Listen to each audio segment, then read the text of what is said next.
Let's get straight to the point. Number 8. The Compulsive Apology Tour. Let's be honest. If a stranger stomped on your foot right now, you'd probably apologize for putting your foot under their shoe. You're the type who bumps into a mannequin and whispers, "My bad," before realizing it's plastic. It's funny until you catch yourself apologizing for the rain or for simply breathing too loudly. This isn't just politeness.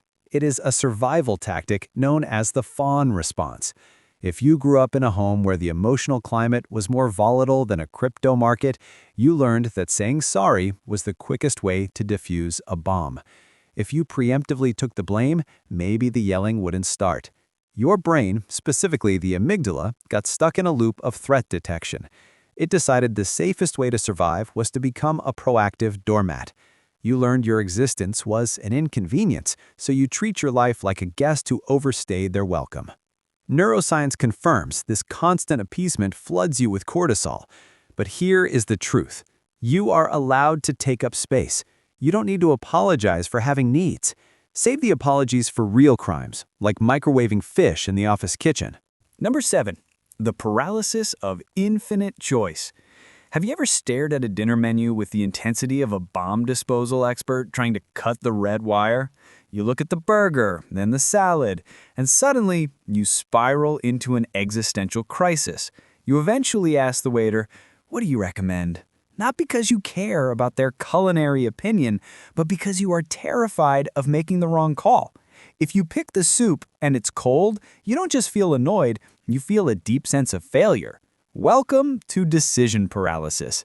This isn't being easygoing. It's a symptom of a childhood where your preferences were ignored or criticized. You learned early on that your wants didn't matter. Psychologically, this links to learned helplessness. Your brain, specifically the prefrontal cortex, gets hijacked by fear. You have been trained to believe that every choice has a hidden trap door, so you freeze. You outsource your agency to Yelp reviews or your partner just to avoid the crushing weight of responsibility. But here is the science. Decision-making is a muscle, and yours has atrophied. The good news? You can rebuild it. Start small. Pick the ugly shirt. Eat the weird sandwich. The world won't end if you choose wrong. Unless you choose to high-five a cactus, that would actually hurt. Number 6. The gold star addiction. Do you rewrite emails 5 times before hitting send? Does getting a 98% on a test feel like a personal insult to your ancestors?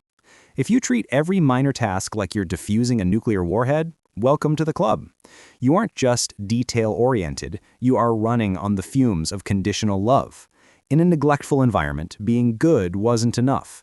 You had to be exceptional just to get a nod of acknowledgement. You learned that love is a transaction. I achieve, therefore I am worthy. If I fail, I disappear. This creates a relentless inner critic that sounds suspiciously like a disappointed parent. Psychologists call this maladaptive perfectionism. Unlike healthy striving, this version is driven by the fear of shame, not the joy of success. Your brain's reward system is rewired. You don't get dopamine from the win, you just get relief from the anxiety of losing. It is exhausting. You are climbing a mountain that has no summit. The reality check? You are human, not a high-performance appliance. You can have a messy room or a typo in a text message. The world will keep spinning even if you are mediocre for 5 minutes. Number 5. The emotional Vulcan. You are the friend everyone calls at 2 a.m. because you give rational, solid advice like a budget Dr. Phil. You can dissect someone else's trauma with surgical precision, explaining exactly why their ex is a narcissist. But when someone asks, "How are you feeling?" you glitch. You don't say, "I'm sad," you say, "I am currently experiencing a suboptimal neurochemical reaction due to external stressors." You treat your own emotions like a science experiment, something to be analyzed and filed away, but never actually felt. If you cry, you're annoyed at the inefficiency of leaking water from your face. This is classic intellectualization. Growing up, your big emotions were likely met with indifference. You learned that feelings were messy, so you decided to live in your head. It's safer up there. Neuroscience suggests a disconnect where you bypass the limbic system's raw data and jump straight to logic. You aren't processing emotions, you are burying them alive. But here is the kicker. Repressed emotions don't die. They just start lifting weights in the basement of your subconscious until they explode. It is okay to be a mess without a thesis statement attached. Number 4, the shape-shifting chameleon. Do you have a completely different personality for every friend group? With your work colleagues, you are the stoic professional. With your college buddies, you are the chaotic jester. With your family, you are the silent ghost. You are basically a customized AI that generates a specific personality based on the user prompt. If a date says they love hiking, suddenly you love hiking, even though you get winded walking to the fridge. This isn't just being adaptable. It is a trauma response, often linked to mirroring. When you were a kid, being your authentic self might have been risky or ignored, so you learned to scan the room and become exactly what the other person needed you to be to ensure safety. You became a human mirror. The problem is, if you remove all the people around you, you have no idea who is standing in the empty room. You have worn so many masks that you forgot what your actual face looks like. Psychologically, this is a lack of self-concept clarity.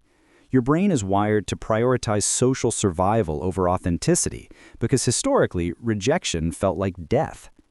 But let's be real. Pretending to enjoy experimental jazz just to avoid awkward silence is a fate worse than death. It is time to find out what you actually like. Number 3, the Solo Survivalist. Do you look at a task that clearly requires 2 people, like moving a sofa up 3 flights of stairs, and think, I can pivot this myself? You are the person who carries 12 grocery bags in one trip until your fingers turn purple because making a second trip implies weakness. If you were drowning and a lifeguard threw you a floaty, you'd probably throw it back and shout, I'm just hydrating, thanks. This isn't just stubbornness, it is hyper-independence. In the psychology world, this is a trauma response, where you learned early on that relying on others leads to disappointment. If you asked for help as a kid and got a sigh, a lecture, or silence, your brain made a permanent note. People are unreliable variables. You decided to become a self-contained unit. While this makes you incredibly capable, it also makes you lonely. Neuroscience suggests that avoiding help blocks the release of oxytocin, the bonding hormone. You are effectively starving your brain of connection to prove a point that no one is debating. You think needing help is a flaw, but biologically, humans are pack animals. We aren't designed to be lone wolves. Even wolves have packs. Trying to be an island just means you eventually get submerged. Put down the sofa. Ask for a hand. Number 2, the suspicion of kindness. Ever have someone say, you look nice today, and you immediately check your pockets to see what they stole? If a partner brings you coffee in bed, do you stare at them and ask, okay, what did you break? You react to genuine affection the same way a feral raccoon reacts to a hug, with sheer, unadulterated panic. You assume every gift comes with a hidden invoice. This isn't because you are ungrateful, it is because your brain is running on a scarcity mindset. If affection was rationed, inconsistent, or transactional in your childhood, sudden abundance feels dangerous. It screams, it's a trap, louder than a Star Wars meme. Psychologists call this a disorganized attachment response. Your nervous system equates intimacy with threat. When someone gets too close, your cortisol spikes instead of your dopamine. You are so used to the emotional desert that a glass of water looks like poison. You might even start sabotaging good relationships just to return to the familiar safety of isolation. It is twisted logic. I will reject you before you can reject me. But here's a wild theory. Maybe they actually just like you. I know, shocking concept. Try saying thank you instead of what do you want. It won't kill you, probably. Number 1, the invisible ghost strategy. Finally, the big one. You are the master of the Irish goodbye in life. You can sit in a crowded meeting for an hour without saying a single word, effectively blending into the drywall. If someone actually notices you and asks for your opinion, you look around like, who? Me? You have perfected the art of taking up zero space. You walk quietly, you don't voice needs, and you assume that if you disappeared tomorrow, the only thing that would miss you is your Netflix algorithm.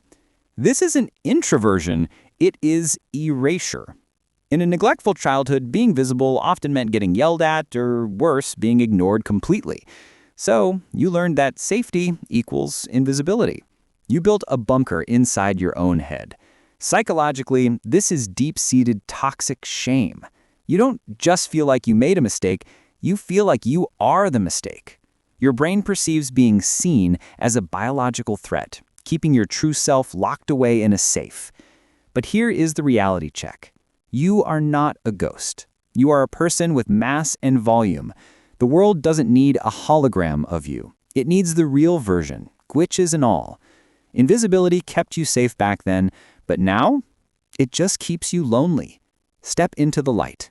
It burns a little, but it's worth it. If this video felt less like a psychology lesson and more like a personal roast, do me a favor and smash that like button. It helps the algorithm, and let's be honest, we both crave the external validation. Share this with a friend who definitely needs to hear it. You know, the one who apologizes to furniture or carries all the groceries in one trip. And don't forget to subscribe to Coolest Dude Explains. It's cheaper than therapy and way more entertaining. We'll be back next week to unpack more of your childhood trauma. Until then, try not to apologize for existing. Peace.